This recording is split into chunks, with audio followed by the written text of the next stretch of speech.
Babylon का सबसे अमीर आदमी जॉर्ज एस क्लासन द्वारा लिखी गई एक क्लासिक पुस्तक है जो प्राचीन बेबीलोन में स्थापित प्रेरक कहानियों के माध्यम से समयहीन वित्तीय ज्ञान प्रदान करती है।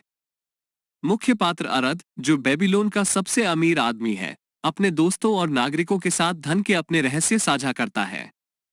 पुस्तक में कई महत्वपूर्ण वित्तीय सिद्धांतों को रेखांकित किया गया है। अपनी आय का एक हिस्सा बचाओ।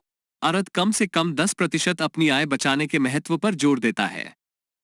अपने खर्चों को नियंत्रित करो, अपनी आय के भीतर जियो और अनावश्यक खर्चों से बचो। अपनी बचत को काम पर लगाओ, अपनी बचत को समझदारी से निवेश करो ताकि और आय उत्पन्न हो सके। अपनी संपत्ति की रक्षा करो, निवेश में सतर्क रहो और उन योजनाओं से बचो जो बहुत अच्छे लगते हैं। अपना घर खरीदो, संपत्ति में निवेश स्थिरता और सुरक्षा प्रदान करता है। भविष्य की योजना बनाओ, सेवानिवृत्ति की योजना और अप्रत्याशित घटनाओं के लिए सुरक्षा सुनिश्चित करो। अपनी क्षमताओं को सुधारो, अपनी कमाई की क्षमता बढ़ाने के लिए निरंतर अपने कौशल को बढ़ाओ। विभिन्न कहानियों और पात्रों के माध्यम से पुस्तक ये सिखाती है कि धन का निर्माण किस्मत का मामला नहीं है, बल्कि इन ठोस वित्तीय सिद्धांतों का पालन करने का है। ये सबक व्यवहारिक और लागू करने योग्य हैं, जो पाठकों को अपने वित्त को नियंत्रित करने और अपने वित्तीय भविष्य को सुरक्षित करने के लिए प्रोत्साहित करते हैं। यहाँ the richest man in Babylon का विस्तृत अध्यायवार सारांश हिंदी में प्रस्तुत किया गया है। अध्याय 1, सोने की इच्छा रखने वाला व्यक्ति। इस अध्याय में बंसीर का परिचय दिया गया है, जो बेबीलोन का एक रथ निर्माता है और कड़ी मेहनत के बावजूद अपनी वित्तीय स्थिति से असंतुष्ट है। वह अपनी निराशा अपने मित्र कोबी, एक संगीतकार, से साझा करता है। दोनों महसूस करते हैं कि उनकी मेहनत के बावजूद वे गरीब बने हुए हैं। वे अपने मित्र अरद से सलाह लेने का निर्णय लेते हैं, जो बेबीलोन का सबसे अमीर व्यक्ति है, ताकि वे जान सकें कि वह कैसे धनवान बना।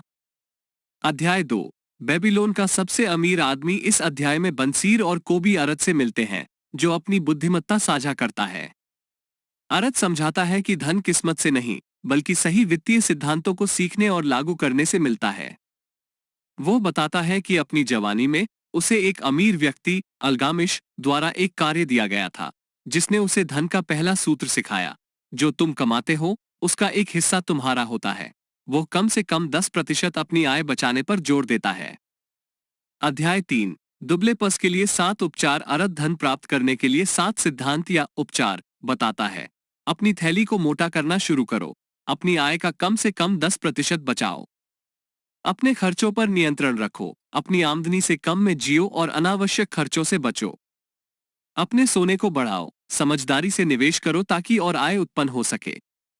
अपने खजाने को नुकसान से बचाओ, केवल वही निवेश करो जहां तुम्हारी मूलधन सुरक्षित हो। अपने निवास को लाभकारी निवेश बनाओ, अपना घर खरीदो। भविष्य की आय सुनिश्चित करो, सेवानिवृत्ति और अप्रत्याशित घटनाओं के लिए योजना बनाओ। अपनी कमाई की क्षमता बढ़ाओ, निरंतर अपने कौशल और ज्ञान में सुधार करो। अध्याय 4, सौभाग्य की देवी से मिलो। अरद सौभाग्य की अवधारणा पर चर्चा करता है और बताता है कि यह उन लोगों का साथ देती है जो तैयार होते हैं। वह तर्क देता है कि अवसर अक्सर उन लोगों के पास आते हैं जो तैयार और कार्य करने के इच्छुक होते हैं। इस अध्याय में अवसरों का लाभ उठाने और सूचित निर्णय लेने के महत्व पर जोर दिया गया है। अध्याय 5, सोने के 5 नियम। अरद सोने के 5 नियम बताता है। सोना खुशी से और बढ़ती मात्रा में उसके पास आता है जो अपनी कमाई का कम से कम 1/10वां हिस्सा भविष्य और परिवार के लिए सुरक्षित रखता है। सोना समझदार मालिक के लिए मेहनत करता है और उसे लाभकारी रोजगार मिलता है, जैसे खेत की फसलें बढ़ती हैं। सोना उसके मालिक की सुरक्षा की छाया में रहता है, जो इसे संभालने में कुशल लोगों की सलाह पर निवेश करता है। सोना उस आदमी से दूर हो जाता है जो इसे ऐसे व्यवसायों या उद्देश्यों में निवेश करता है जिनसे वो परिचित नहीं है या जिन्हें उसे संभालने में कुशल लोगों द्वारा स्वीकृत नहीं किया गया है। सोना उस आदमी से भाग जाता है जो इसे असंभव कमाई के लिए मजबूर करता है या चालबाजों और धोखेबाजों की आकर्षक सलाह का अनुसरण करता है या जो इसे अपने अनुभवहीनता और रोमांटिक इच्छाओं के अनुसार निवेश करता है। अध्याय 6, बेबीलोन का स्वर्ण ऋणदाता रोडान, एक भाला निर्माता, अपने बहनोई को धन उधार देने के बारे में सलाह लेने के लिए मथोन, एक स्वर्ण ऋणदाता, से मिलता है। मथोन अपने अनुभव साझा करता है और रोडान को बताता है कि उधार देने से पहले उधारकर्ता के जोखिम और चरित्र का मूल्यांकन करना कितना महत्वपूर्ण है। इस अध्याय में समझदारी से उधार देने की प्रथाओं और उधार की पुनर्भुगतान सुनिश्चित करने के महत्व पर जोर दिया गया है।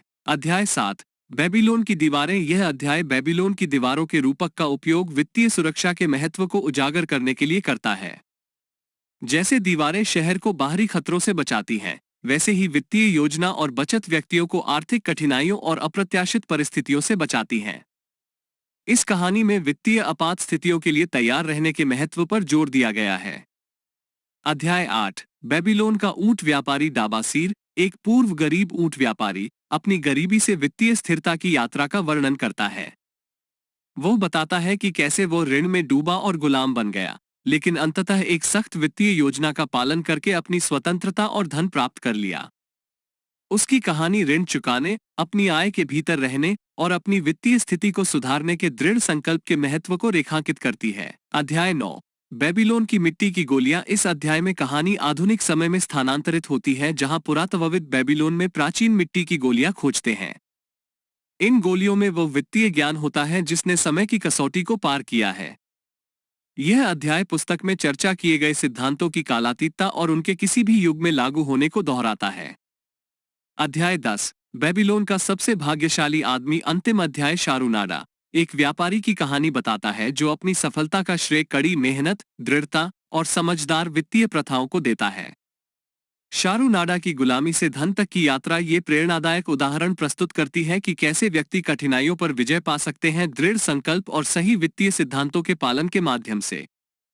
The richest man in Babylon प्रेरक कहानियों के माध्यम से समयहीन वित्तीय ज्ञान सिखाती है, जो बचत, समझदारी से निवेश, अपनी आय से कम में जीने और निरंतर वित्तीय ज्ञान में सुधार के महत्व पर जोर देती है।